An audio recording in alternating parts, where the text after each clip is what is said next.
Hi, it's Vicky Wu, and I'm bringing you another great entrepreneur to share how she's grown her business, plus a few great tips for you. Today, we have Sagan Morrow, who helps multi-passionate creatives, me, and solopreneurs save 10 or more hours every single week. Who's not down for that? And take strategic action to finally achieve their dreamy goals without burning out. And when she isn't teaching about productivity, she hosts the Indie Author Weekly podcast and writes polyamorous romantic comedy novels. I am so down to read one of those. She's going to be sharing a couple great tips to you today, one on energy management as a foundation for time management, and one on how to pivot in business when you're multi-passionate and want to do all the things like most of us entrepreneurs. And plus, she's going to have a free gift for you, and we're going to be sharing those a little bit more towards the end of the podcast. First, we're going to learn about Sagan and her business and how she has grown it. So Sagan, welcome. And I'm so excited to have you here today to share your expertise. Yes, thank you so much for having me. It's so great to be here. I'd like to get started on you sharing kind of what your business does and how and why you started it. Sure. So I'm a productivity strategist, and I started my business back like, I don't know, 10 or 12 years ago as a freelance writer initially. And really, my business has grown and changed a lot over the years. But what I really found is that as I was growing my business and as I was working on trying to navigate doing all of the things, right, getting really excited about different types of projects I could be working on, I kept finding that a lot of the different productivity gurus and business experts out there would really be focused so much on telling us, you need to use the Pomodoro technique, or you must use Trello, right? If you want to be organized, if you want to be productive, you need to do these things. And I found that extremely frustrating because those methods just didn't work for me. And as I sort of went on this kind of productivity journey with experimenting with a bunch of different strategies, what I started to realize is that we all have different learning styles. We all have different productivity styles. And I started playing a lot with these different systems and techniques and tools, and really applying them based on my personality. And so that's why I started teaching other people about productivity based on personality in this way as well, because there is no one size fits all. The other sort of side of this as well is that I really found that so many, again, of these productivity gurus and business experts were saying, oh, you just need to get better sleep. Sleep is the most important thing for healthy productivity. And I have chronic insomnia and nightmare disorder. I can't get a good night's sleep. I can't always wake up at 5 a.m. And based on that, it felt really limiting to think, well, I can never be productive just because I can't get good sleeps. So again, really playing with different strategies and energy management, what I've really discovered is that there is no one size fits all, and we don't need to wake up super early. We don't need to get the best sleep ever in order to be productive. So that's really what I started teaching about based on that. I am so on the same page as you there. One of the things that I have clients coming to me all the time related to their marketing is that this person told me it had to be done exactly that way. And I'm like, no, it's just that that's the only way that person knows how to do it. So of course they're going to teach you that because they can't teach you anything else. And even with productivity, I'm one of those people who I'm super organized, like almost to the point of like OCD, like color code. And I live with a husband who is definitely not. It gets interesting. And I've always been really great at like time management. When I became an entrepreneur and started working for myself and didn't have to get things done on someone else's schedule. It's not exactly 8 to 5 and you break for lunch from 12 to 1 or whatever. And you have to attend this meeting and that meeting. I played a lot with different productivity styles, kind of finding the same thing as you. I settled on one that's kind of like the Pomodoro technique, which I think is 20 minutes on and 10 minutes off or something. But mine is 90 minutes on and 60 minutes off. which wouldn't work for most people. But a lot of the things I do really take me getting in the zone. Like when I'm doing a website and I'm having to do some coding on the back end, you can't do that in 20 minutes. Somebody better than me, a developer maybe, but I have to really zone and get into it. And that 20 on and 10 off just did not work. 90 on and 60 off is perfect for me. So I like how you're teaching people that, and it's not one size fits all, because everyone's business is unique. I say that over and over. Your business is unique and your marketing shouldn't be cookie cutter. And we, as humans with our own personalities, have that same uniqueness. So I love what you've got going there. I love that you have that whole schedule worked out, because it's so true, right? The traditional 9 to 5 schedule doesn't always make the most sense. And when we really play around with it, it's kind of amazing to see how different types of schedules work so much better for our particular situation at this point in time. And everyone's, of course, had to change their schedule with COVID Yes. and with pandemic, and maybe working from home when before they didn't. So, and just as your life changes, that changes anyway. So what worked for you 5 years ago may not work now. And we probably all need a little bit of an update and revisiting that. So I want to learn from you how your business has grown over the years and how COVID-19 has impacted it, if it has at all. Yeah. So when I started out as a freelancer, what I really found is that people kept on asking me, well, how are you doing this? Right? Like, how are you being able to grow your business as a freelancer? And I don't understand this. And so I had been really focused on a lot of freelance writing and editing, a little bit of social media management for clients. And when I started getting all of these questions, I realized, okay, I should probably help people out with this. So I started just like answering questions in my inbox and on social media posts. And then I eventually wrote a book about it. So I wrote The Business of Writing and Editing. And people really enjoyed that book, and they wanted more. So that's when I started teaching these online courses all about how to start your freelance business, how to build your freelance business, how to get clients based on relationship building, all of this kind of thing. And everything's just kind of snowballed from there, right? So as I was teaching about freelancing specifically and how to sort of build your business, what I found is that my clients kept on saying, this is useful, but I'm really overwhelmed, right? Or I don't have the time to implement these different techniques.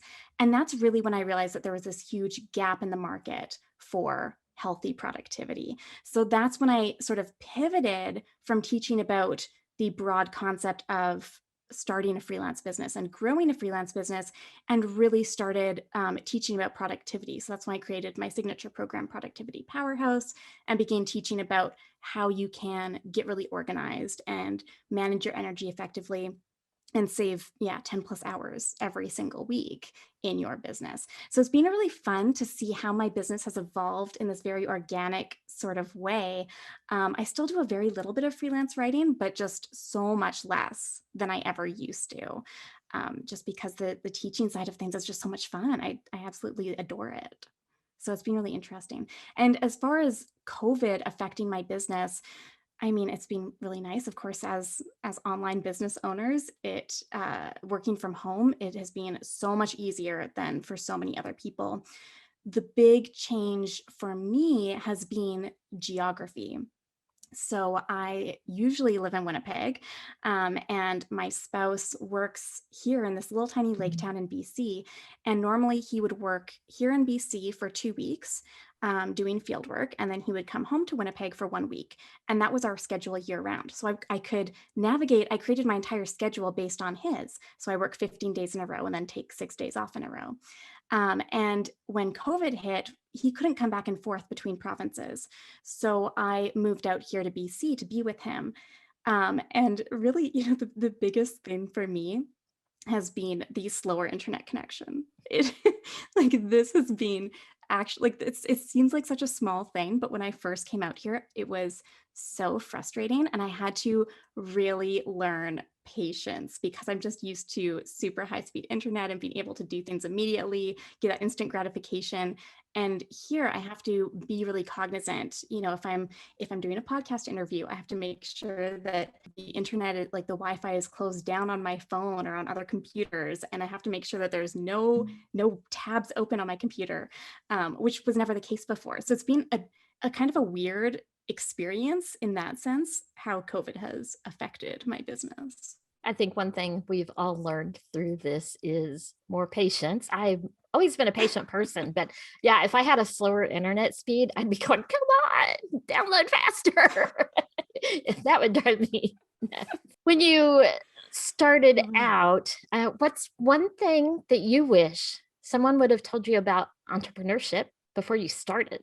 Definitely the importance of making your own rules and not doing that sort of cookie cutter business or just copying and pasting exactly what everyone else is doing. When I first started out, I really struggled to get clients. I didn't know how to market my business effectively.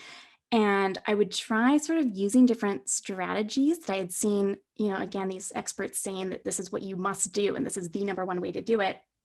And it just didn't feel good to me, right? Like it felt like sleazy, or it felt like, cold calling just didn't really work for my personality. And that's when I really started finding about how I could build these relationships with prospects and really focus on being of service rather than selling. That was a really great reframe for me. It made the marketing side of things just so much easier and more enjoyable. So that was definitely a really big piece for me, starting to learn how to get ideas and inspiration from other people, but not necessarily take these different experts' word as the gospel, right? Not necessarily following it to the absolute letter. Instead, really taking these different strategies and ideas, looking at them in terms of, okay, this feels good for me, or this element of it doesn't, or even questioning, okay, why does it need to be a certain way? Can it be done differently in a way that will still be effective, and will feel better for how my brain works and how I want to run my business? So definitely having that sort of piece of making your own rules. That's something that I love teaching my productivity clients now. And that is really the number one thing that I wish I had learned earlier on. It would have saved me so much headache and so much time and energy trying to force myself to fit into a box that I did not want to be in. I always joke about the whole box thing. If you've ever watched The Matrix long, long ago, and there's that point when Neo walks into the kitchen or whatever, and the little kid is sitting there bending the spoon with his mind. And Neo is like, how did you do that? And the kid's like, what you have to learn is that there is no spoon. And so I always remind myself, there is no box, only what my mind is telling me is a box, but the box doesn't actually exist. So similar to what you said, I have a quote from Bruce Lee. Bruce always said, and I'm reading it, so excuse me while I look away: absorb what is useful, discard what is not, add what is uniquely your own. Yes, love that. Very appropriate for exactly what you're saying. Yes. I love, getting curious. I think it's so important to be curious in our businesses and to really question absolutely everything, right? To really look at, okay, what feels good for me, what works, what doesn't work, and why is it that everyone says I need to do X, Y, Z? Or why is it that society tells me that I should be working 9 to 5, Monday to Friday, right? Like really just getting curious about these things and exploring, even theoretically, what if I changed my schedule? What if I tried a different technique?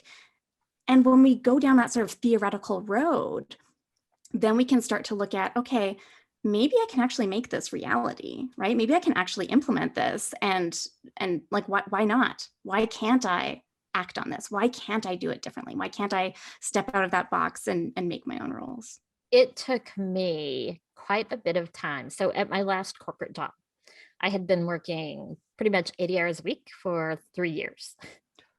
Wow. There was that much workload. I do not recommend this to anyone, by the way. And so after I resigned and started working for myself, my mentality was still, if I didn't work 7 a.m. to 7 p.m., 7 days a week, I felt guilty. And I had to really work on, I'd done it for so long.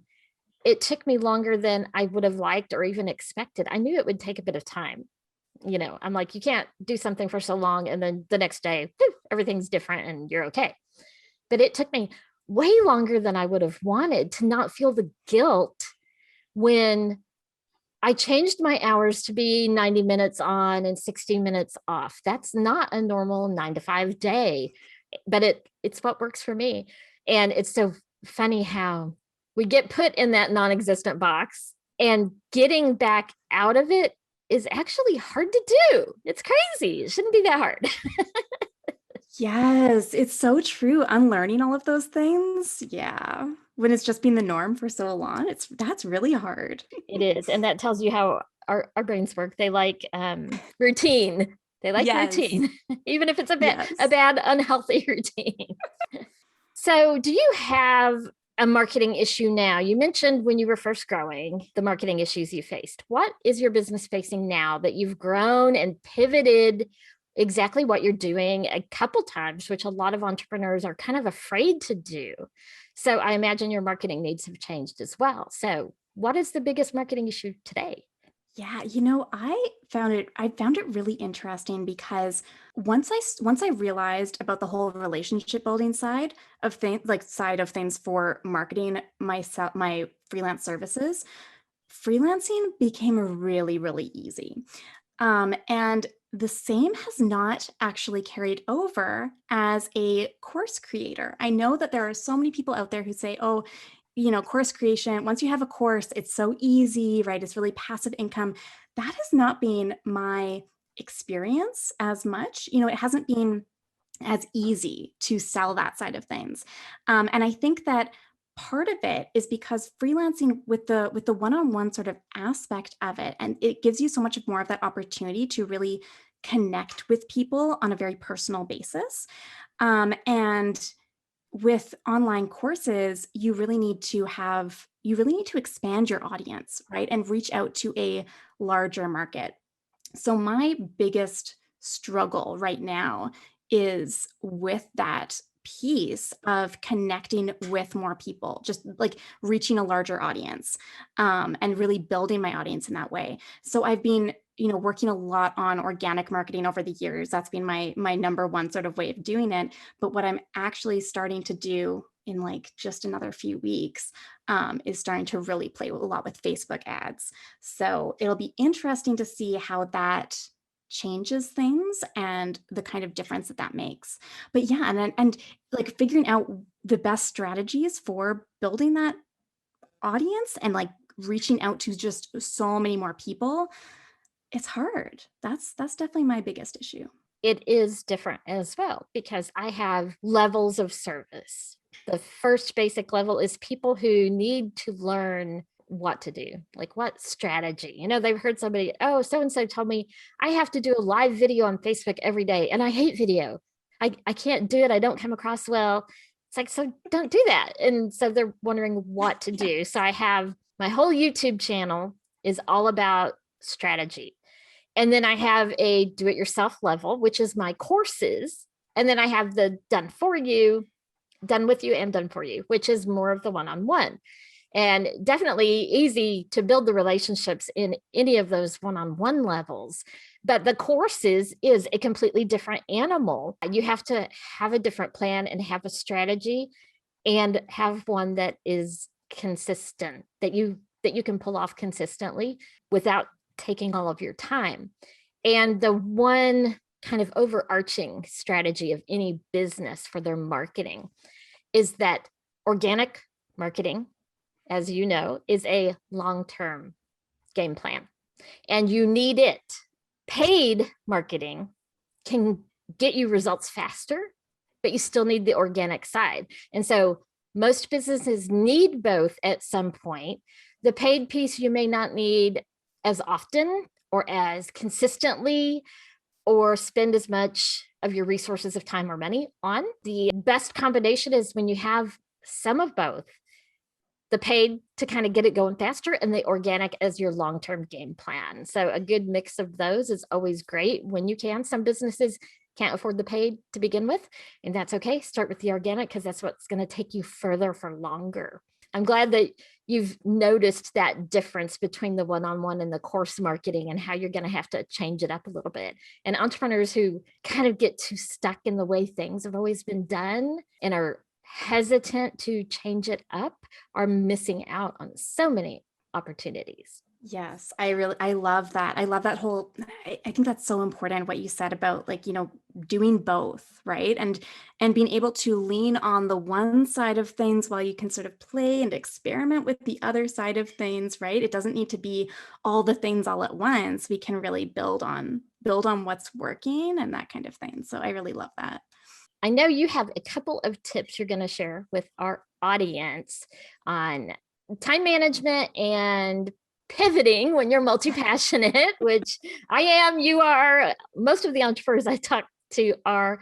So tell us what you got, and people listen now and get your notepad out and take some notes, whatever you need to do. The number one thing to know if you want to achieve true time freedom is to focus on energy management, right? So focus on energy management. Manage your energy really, really well.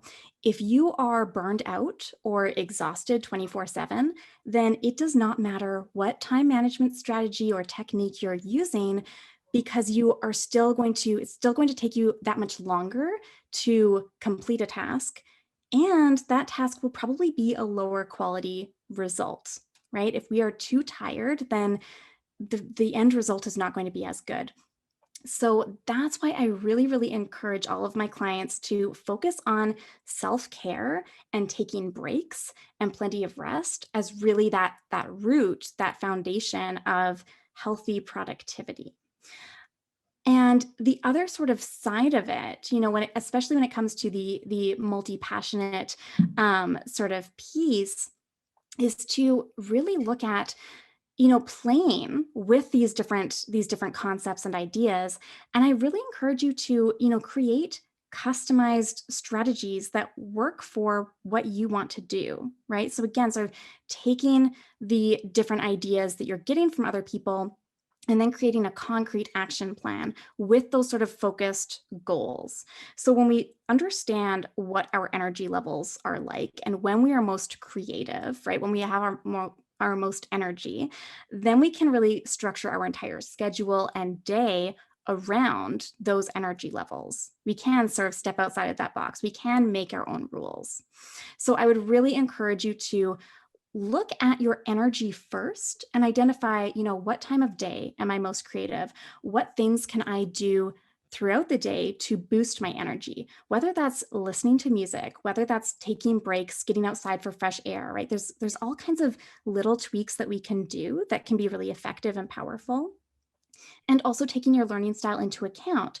So if you are more of that visual, tactile person, then maybe you should use color-coded sticky notes on poster paper to manage your to-do list rather than using a fancy software that just makes your brain hurt, right? We don't want to get distracted by, all of the things that we need to do. We don't want to focus on glorifying busy work and just, being busy for the sake of busy. We really want to make sure that all of the tasks that we are working on are contributing to our bigger goals and that they feel good for us, that we're excited to work on them. So those are kind of the things that I would really recommend for you listening right now if you are multi-passionate and you're trying to navigate doing all the things. And if you really want to sort of save time to really focus on that sort of energy piece. And I mean, I do have more time. I do have like practical time management techniques in my time saving tips cheat sheet at saganmorrow.com/save time. But those pieces really need to be added after you are managing your energy really well. I like that. We tend to get all these different tools and tips before the big pieces in place. And I know when I was working the 80-hour weeks, I would find that I could go about 50 hours really strong, get a lot done, seemed like more than 50 hours worth of work done. And once I hit 50, it was just like a cliff. Those other 30 hours a week were so unproductive. I felt like I got maybe 5 more hours of work done, yet trying to just push through to like, oh, just do 55 and get that extra 5 done. It just wasn't there. The energy just, you can't sustain that level of just go, go, go that long. And I always kind of beat myself up a little bit about, well, why can't you just get that other like 5 hours worth of work done or whatever and just get it done and have the extra free time? And it just, I felt like a turtle. I just crawled at a snail's pace for those extra hours. And it just was me crawling along and trying to get it done. And I've read studies that actually say that beyond 50, your productivity just tanks. And so even for entrepreneurs who, we kind of tend to have a little bit more energy when we're working on our own stuff than if you're working for an employer. But still, anything past 50, you kind of just need to cut it off and get some of that self-care in and pay attention to it. And yes, understand your energy level. I'm much more energetic in the morning, but I am not a 5 a.m. person. When I get up at my normal time, I'm much better in the morning. And that's why, like these podcast recordings, I don't schedule them real late because I'm going to be falling asleep during them, no matter being as interesting as you are, I'd still fall asleep. Yes. So yeah, I love your tips that you shared. Like most entrepreneurs, we tend to have a lot of ideas and I have to brain dump mine. I don't want to lose the idea, but I can't work on it yet because I don't want to work 80 hours a week. And it may take longer to do one of those next pieces. And I choose my next piece based upon my business goals. I have fluff that's not going to get me anywhere. So I put that off longer. But things like right now, I'm revamping my do-it-yourself website course for 2021. And I've been working on that a while, re-recording the lessons and putting new information in. I could have probably sat down and hammered it out in one 80-hour week, but that's not going to be as effective for the people watching it either. So yeah, you kind of prioritize, take your time. And I love how you mentioned getting those 2 pieces set before you go grab your free gift, which you mentioned, the time-saving tips cheat sheet to save 45 plus hours this month. And I'll put the link to that down in the description. So wherever you're watching or listening, check the description and grab that link. It's kind of like a recipe. You can't bake the cake until you have the ingredients ready. Yes. And I would also really encourage you, listening to this podcast right now, to think about your lifestyle goals when you are working on your business, right? Your business should support what you want from your lifestyle. And oftentimes we start with, oh, this is what I want for my business. And we create strategies around that. But if it doesn't support our lives, then that can be kind of a problem. So for example, when I first started out freelancing, I did a lot of rush jobs. And I really liked it at the time, but they were really, really fast turnarounds, like 48 hours. And so I could never take time away from work. I was checking my email in the evenings and on weekends. I was always available for clients. And as my business grew and as I started to, again, really make my own rules with my business, I started changing those elements so that I have so much more time freedom and I don't feel tied to my computer 24/7, because that's a really important part of what I want from my personal life. I love taking a week off every month and working for those 2 weeks and then taking a full week off to be with my spouse. That's really important. So I've really structured my entire business based around what I want for my personal life. And whenever I'm working with my clients on this kind of thing, it's such a powerful piece because we end up being so much more motivated and excited and enthusiastic and happy about the work that we are doing when it's tied to our personal life goals and personal values as well, and belief systems, all of those pieces. That is so important. And I know a lot of entrepreneurs, especially when they're first starting out, They get fearful of, it's a scarcity mentality. Oh, if I don't Yes. accommodate this client who texted me at midnight and wanted something done by 1 a.m. and I'm asleep, I'll lose that client and I'll never get another client. You actually create more abundance when you do put into place, a work schedule that's realistic for you and your life. It doesn't have to be hard to do, or you don't have to be fearful to do it if you simply educate your clients up front. My clients know that sometimes I choose to work in an evening or on a weekend on their project. But if they have a rush job that requires weekend or evening hours, there's usually an upcharge to make it worth my time. I value that time off with family and with, I love to paint, doing those other pieces. So if they honestly need the rush, they're willing to pay that upcharge. And for those who just, it wasn't really a rush and maybe they didn't plan well on their side, they may not want to pay that. And they'll be like, well, okay, yeah, Friday's fine. And so just being upfront about here's what you can expect and tell them that from the beginning. It also helps. I talk a lot about setting things up so that the wrong client, the client that you're not the right fit for, deselects before they ever become a client. And that way you're taking care of a lot of headaches for them and for you before anybody ever gets into it. So if they know your process, if it's somebody who they know, I always get my idea at midnight and I always need it done by 1 a.m. and you're not the right fit for me, they need to find someone who is. There's some people who are night owls and they're awake at midnight and they're the perfect person to serve them. I'm not. So letting the client self deselect is one of the best things you can do for your own sanity and for theirs. Yes. And I really find that that is such a respect thing, right? It's about respecting yourself and your business and your family. And it's also respecting that client or that prospect to make sure that they are finding the right person. You don't want to waste a bunch of time, your time or theirs, jumping through a bunch of hoops and trying to force something when really you're not actually the right person to be working with them, right? And if you're not the right fit for each other, they may not be as happy, and you don't want an unhappy customer. You're just setting yourself up for, you just don't want an unhappy customer. That's not just good not news. going to be good. That's not good news. And, it's also interesting because with freelancing, I really found that, the vast majority of client dissatisfaction or unhappiness comes down to miscommunication, right? Just what you were saying about the communication piece being so important. Clients aren't, the vast majority of clients are not out to get you as a business owner, right? They aren't intending to make you do more work or anything like that.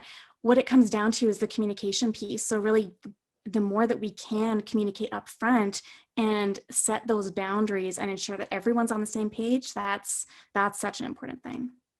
And you'll still get a few clients who, despite how many times you tell them, you put it in your contract, you send it to them in, here's our working hours, whatever it is. There's some people that you can say it over and over and over, and they're not going to hear it because it's not what they want to hear. And that'll happen to everybody at some point. You can't control that. All you can control is providing the information multiple times in multiple methods so that majority of your people will get it and understand. You can't control those outliers. And when that comes up, you may have to bless and release. Obviously my work hours, my office hours aren't going to work for you. If you know someone to refer them to, great, refer them. Joe over here loves to work evenings and prefers that, and you might be a great fit for him. So don't be afraid to over communicate. But if the other person still isn't receiving despite your best efforts, don't be afraid to bless and release if you need to. Obviously, keep your client whenever you can, but sometimes it's better for them to let them find somebody who works right with them. Yes. So now I want to ask you, do you have any questions for me? Yeah, so I'm actually curious. I don't think that you've mentioned this on the podcast before, but I am curious about the whole concept around promoting free products versus paid products and when to focus on one versus the other in marketing? What's your take on balancing that or navigating that? I hear a lot of people give advice. Some of the big names in marketing that are well known, and a few of them that I don't follow because they annoy me. And they say, give it all away free. Give your knowledge away free. Well, that's great if you have a plan in place to actually get paid as well. And that's why I don't follow that particular one, because he's not telling you how to have that gap in place from all the free stuff you're giving away to paying customers. You got to have a bridge there. And I have free things on my website. If you go to my website, there's a resource tab that has freebies on it. People get those all day long. First of all, you don't want to give away, my level of expertise now, after all the years I've been doing this, is really high. And I couldn't even put a lot of that into a freebie. There's just no way. Ideally, you want to have a plan so that the free item of value that you're giving away, you collect contact information in exchange for it. Nothing is ever completely free. We all know that. And your payment is your email address. Even the free platforms, Facebook and LinkedIn and Twitter, they're not really free. They're getting your data in exchange. Having a way to collect that contact information so that you can reach out to those people further. I always recommend, when you can do so, and sometimes this may mean you make your free product, your PDF, whatever it is, and then edit it later, add it as a piece of that bridge. So for example, I had done a PDF quite a while back on some post prompts for your social media. And I went ahead and created it, even though I didn't have the bridge piece in there yet. When I got that bridge piece, I added a page at the end of, now that you've got these prompts, if you realize you need help with your social media, we offer social media packages. And I added that, replaced the PDF. I keep it on my own website, which is another tip for people. Things on your own website you can control easier than things if you have it hosted somewhere weird, Facebook or whatever.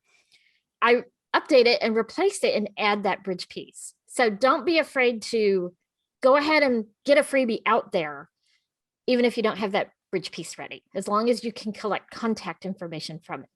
And then when you've created that next step to turn those people into a paying customer, possibly, go back and edit, add that piece. The same with your website. A lot of people blog on their website. It can be a great way to help your search engine results. I do it myself. I go back and update my blog posts periodically when I have a new program ready. So for example, I mentioned how I'm revamping my do-it-yourself website course.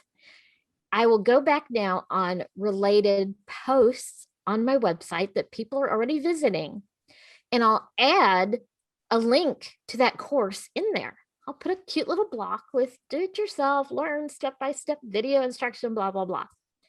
And that way, the people who are reading that blog to get information about mistakes that do-it-yourself website people make, they'll have a link. Okay, I've read some of the mistakes now. Here's a step-by-step course I can go take.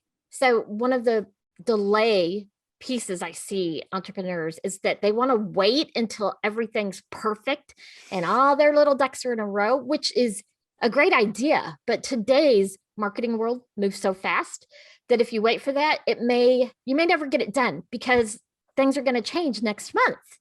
And then you'll be revamping your whole process. So go ahead and put it out there with a plan to automatically get email addresses, and then don't be afraid to change it up and update it. But you definitely don't want to give away all of your knowledge and information, because if you do that, people don't need you. You want to give away, that's why I mentioned I have different levels. The strategy and what people need to be doing is given away free for the most part. They're still going to need me for some deeper strategy, but kind of how to get started, what pieces you need to be doing is free. Once they get into that, I want you to teach me how to do it. or I want you to do it with me, or I want you to do it for me. Those are different levels of paid pieces. And for those who first start out and don't know what to do, they can go along that whole funnel and take advantage of every piece depending upon where they're at in their learning of marketing for their business. Most importantly, when they get to that point where they realize, I don't know as much as I thought I knew and that I need to know. And so I do need an expert to come in and set it all up for me, make it where it's efficient, make it where it's effective. At that point, I may be able to keep it rolling on my own. That's why I offer those 4 different levels, because they each serve a different purpose and they serve a slightly different, not really a different customer, but a different business cycle of each customer. So it can be good, but have a strategy in place before you just start giving it all away. Yes, I love that you really recommend focusing on the learning journey of the client in that way, and focusing on like where they are at and what they're going to need at various stages based on their understanding and knowledge of the topic. That's really smart. That's And for really a awesome. service-based entrepreneur like you, I can serve more clients with something like a course or viewing up my YouTube channel than I can one-on-one clients, just because of hours in the day. And so also having Yes. that flexibility of having both of those, and a lot of the freemiums that I give away in exchange for an email address are what start people on the course. And some people may have downloaded it already that never had that extra piece connected to it saying, oh, now you know kind of your prompts. Do you need help actually posting those? We can take that off your plate. That's okay, because it worked for my business. And sometimes it's also about getting your name out there as an expert and the awareness for your business. I don't recommend focusing heavily on those through paid means, but it can be a great way to get people introduced to you. But again, I always recommend do everything strategically, have a plan in place for it, even if all the pieces of the plan aren't implemented today. Yes, I love that. Do you have anything else for our audience? Yeah, the one last thing that I would say, going back to what you had mentioned earlier about, like enjoying the time to paint and spend time with your family and that kind of thing. I think it's a really good question to always ask ourselves when we are looking at, working on our business and we're spending all this time on it, to really consider, okay, if I am working this hard and working this many hours to accomplish tasks and work toward my goals, what is my energy like at the end of the day or on weekends? Am I working so hard that the only thing I can do is sit down on the couch and watch Netflix because I just don't have any energy left over, right? When we really ask ourselves that question, that can be a really great way for us to start to understand where we might need to make some changes in our business so that we do have that lovely opportunity for the time and the energy to enjoy those hobbies, to paint, to spend that quality time with our families. So that's a really important question that I would just encourage all of us to check in with ourselves on a very routine basis. I love that. And it's something that we need to do regularly, because again, our long-term goals for our lives can change. Yes. And again, what worked for you 5 years ago, 10 years ago may not work for you today. Life changes and you need to change along with it. Wonderful. I've loved having you here. And before we go, I want you to share your contact information. We will include it down in the description. We'll include your links. Go ahead and share it in case people just want to search and look you up right now. Yeah, so I spend a lot of time on Twitter and Instagram, so you can hang out with me there. My handle is at Sagan Lives. And again, you can grab that time saving tips cheat sheet to save 45 plus hours this month and every month at saganmorrow.com/save time. And when you sign up for that, I will also send you free productivity tips in your inbox every week. So you can just be able to implement a little changes every week that will make a really big difference to your business right away. It is always interesting too how all those little things add up. They Like it really starts do. snowballing and suddenly you're like, wow, I have time. A lot of free Yes, time. It's great. it's glorious. Well, Sagan, thank you for being here today. Thank you for sharing your tips, which had such great value. And I'm going to go grab your productivity cheat sheet myself because you can never be too efficient with your time, right? And for all of you listeners, go grab that and we will see you next time. Thank you so much for having me. While you're here, check out our other videos and subscribe to our channel so that you never miss the latest marketing tips.